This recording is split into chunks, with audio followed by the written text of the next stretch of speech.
Once again, I sat back there, and the preacher got up there and he started preaching. And that was the day when I heard salvation call my name, and I got up, I stood up, and I received Jesus Christ. I went to the altar, I started to shed tears, and I knew that I needed repenting, and that I wanted to give my life to God. It wasn't that I had to give my life to God. I wanted to give my life to God because I wanted to change. I wanted something different in my life, and I knew there was a Savior, that there was a God that was willing to forgive me, and that was the greatest day of my life, because it was that day that my life changed. And did I go through some more stuff after that? Sure I did. But it was that day that I began to know that there was a Savior that forgave me. It was that day that I began to understand that God was for me and not against me. It was that day that I began to do something different in my life. And God brought me out of some junk. He took me out of darkness and He brought me into a life. It was so different. It was that day that I got rescued by God. It was that day that He gave me salvation, and I didn't even deserve it. He set me free from the power of drugs, and He brought me to the kingdom of His dearly beloved Son. It was that day that I'll never forget. When I was at the altar,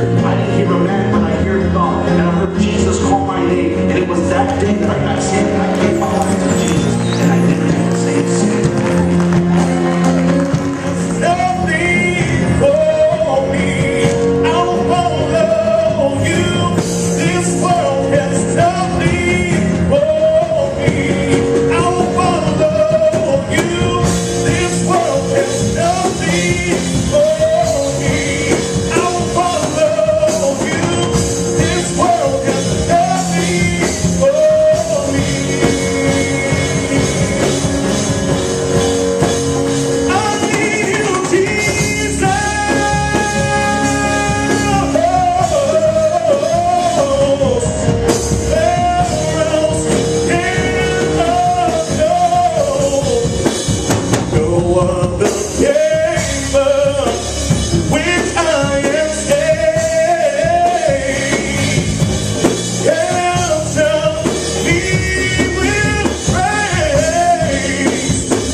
This world has nothing for me.